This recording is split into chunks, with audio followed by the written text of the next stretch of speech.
Hey gang, Rod Cumberland at East Coast Lumberjack, and I want to go over some tools of the trade. I know I've talked about them a little bit when I'm making a handle, but I don't spend a lot of time on them.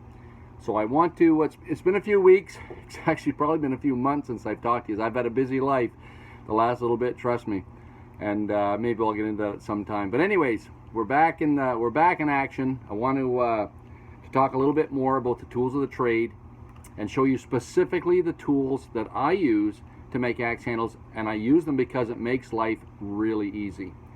Okay, so depending on where you're at, where you live, I'll try to give you a little bit of insight on where to purchase things, what styles and makes and models to buy, and that kind of thing. So a lot of guys like using, when they're finishing a handle, they like to use something like this. Now this is actually quite a nice one. This is called a draw knife. And a draw knife you pull towards yourself. You need to keep it very sharp.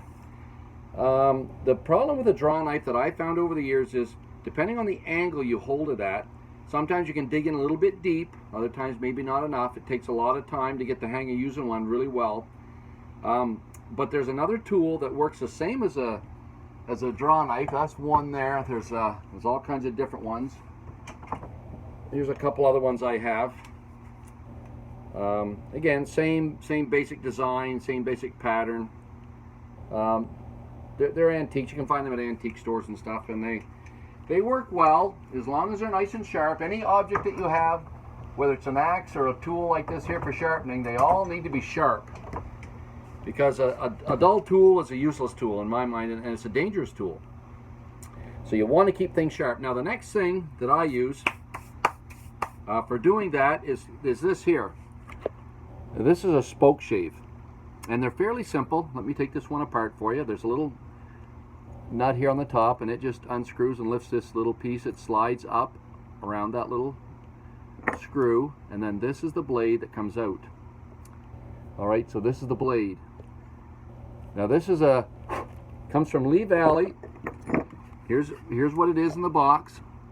Okay, flat spoke shave, Veritas. The number on it, it's actually made in Canada. It's a PM V11. So if you're ordering it, a PM V11 is the tool you're after.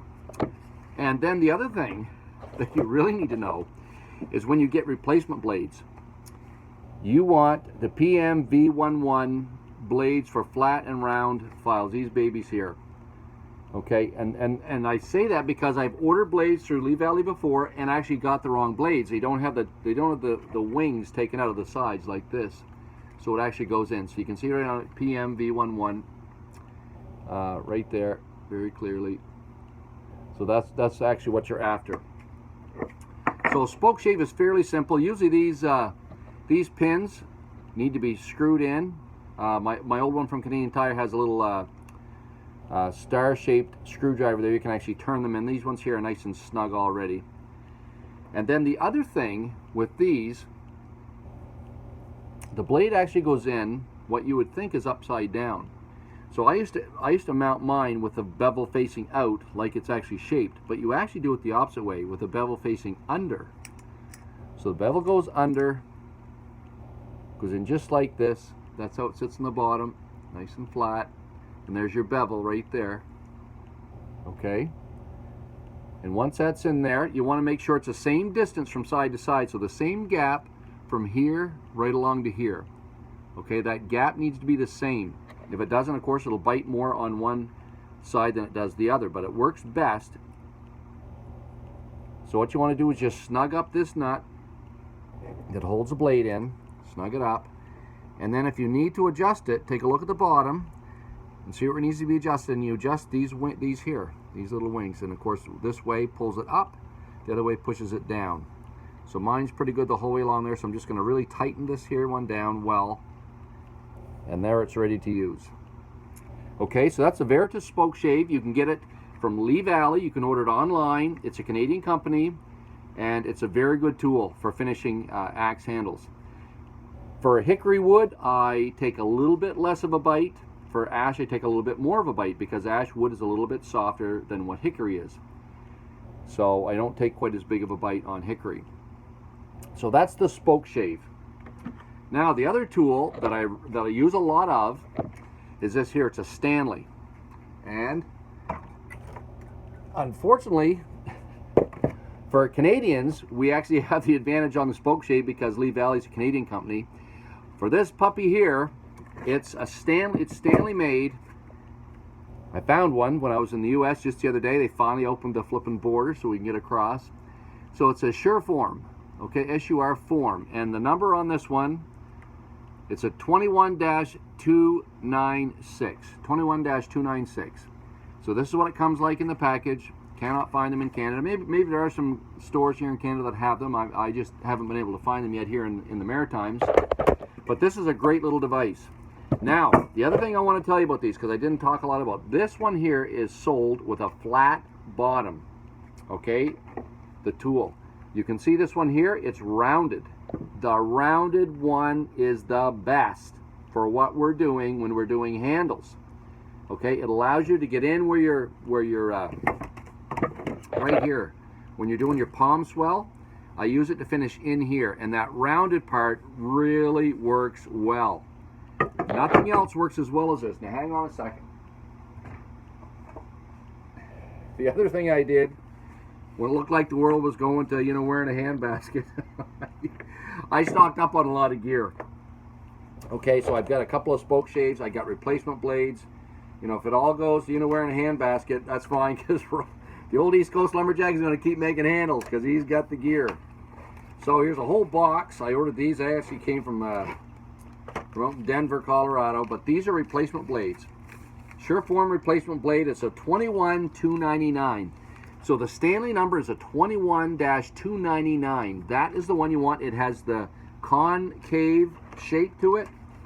I don't know, I've got about a dozen of these. I cleaned out two stores getting them. But anyways, I have those now. So that is the other tool I use. It's an incredibly good tool. Okay, those are my go-tos all the time. And then for finishing, there's one more tool. I want to go over it in a little bit more detail because I've usually rushed this in the past. Okay, these are now. I played around a lot with this. The best tool that I've used over the years has been this baby right here. Sold at Canadian Tire, sorry Americans, but it was sold at Canadian Tire in Canada. But it doesn't matter because they don't sell them anymore anyhow. So this was a good one. It had the metal handle right in it. It was fine on one side. It was really aggressive on the other. This other side here, it's almost like a horse rasp for doing horses' hooves, was almost as good as this. Almost. But it was a very, very handy device, 2-in-1. Only cost you $9 at Canadian Tire. I bought those for years and years. And had I known they were going to discontinue them, I would have stocked up on them. So, but believe it or not, here's a package. This is what it used to be. If anybody's in a remote Canadian Tire and you see one of these Mastercraft in the package, that's what it's like. I still have one in the package. They are great tools. Okay, great tools. Now what happened, of course, I've been using them, and as over time they get worn out a bit. So I needed a new one to replace it. So I looked and looked and looked, and I came. There's a couple of tools that I found similar. This is one of them. Okay, this came from Lee Valley. This cost me about 50 flippin' bucks, believe it or not. It's a Belota. Now it works well, but it's 50 flippin' bucks. That's a lot of money. So Lee Valley has those in their catalog. They're Belotas. They're very expensive. Then the other thing I got was these babies here. This one's made in Japan, and it's a 62W3080. That's the number in Lee Valley, and it's coarse. And it's a Japanese rasp. It's quite aggressive, actually very aggressive. Here's a medium one here, same thing. The medium one is a 62W3082. Now they worked really well, but again, they were flippin' expensive. But I was in a panic. I couldn't find my old wood rasps at any of the hardware stores. And then lo and behold, I went into Home Depot. So Americans, you're back on the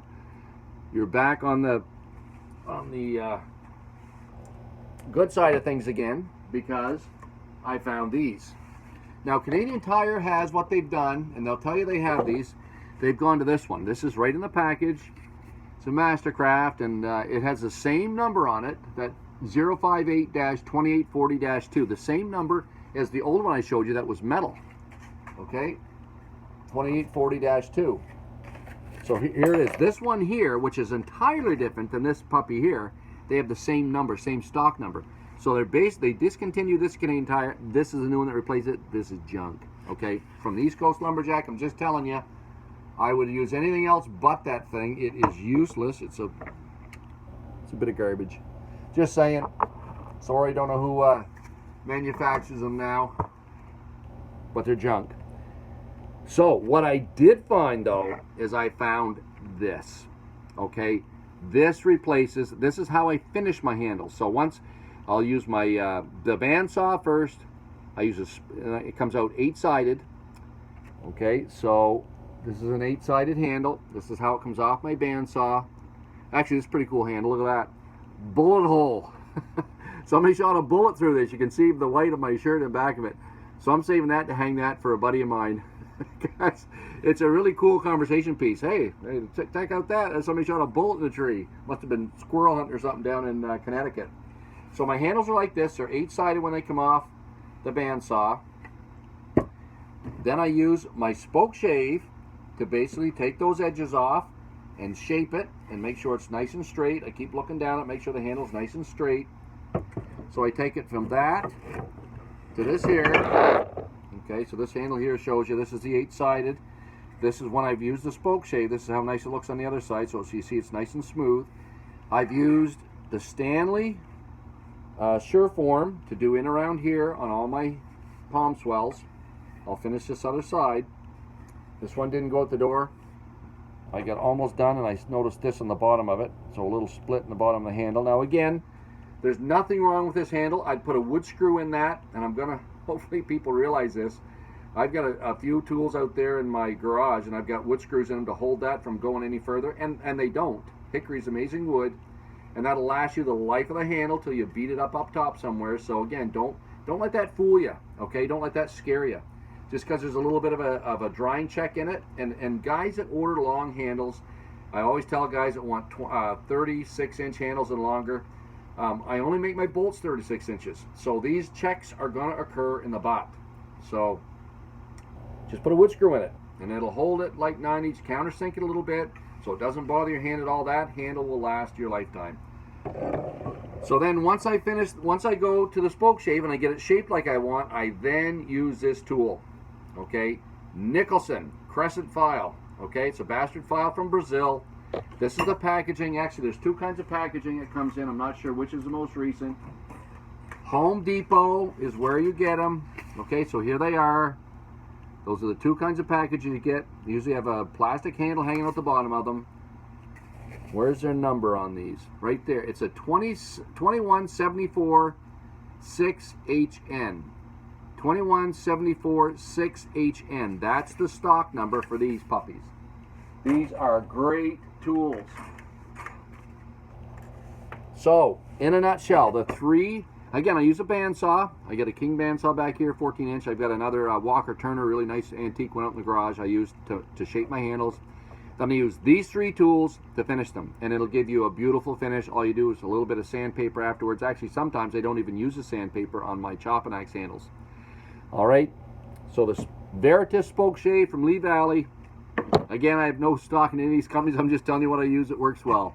The Stanley Sureform, okay, with the rounded blade on that, and I finish them with the Nicholson. Okay, so those are the three things I use. I also, to keep the Nicholson clean, you can see this one here is getting clogged up a little bit. Just get a little wire brush. It cleans files, and you can just clean that out really easily. Okay, extends the life of these things dramatically. Okay, so those are what I use. Now, again, there's always a fallback. If you don't have the Nicholson, you can always go to Lee Valley and get one of these puppies. Hope you get deep pockets, a lot deeper than mine. But those are the tools. Okay, so tools of the trade from the East Coast Lumberjack. I think that wraps it up. So again, I think the next one I'm going to do, I've got those chains all bought for my Echo. I'm going to file them so we can actually determine which is causing a chainsaw to go at an angle. There's a huge debate every time I post a YouTube video. It's awesome to see these guys. It's nice to see guys passionate about this stuff like I am.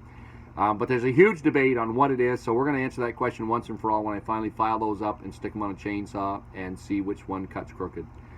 So that's East Coast Lumberjack. Again, sorry I haven't been on here in a bit, but this video, and I know all the college kids are waiting for some of the training videos. They're coming up as well. We've had Team Canada here training for a couple of times here in the back 40 here at our training deck.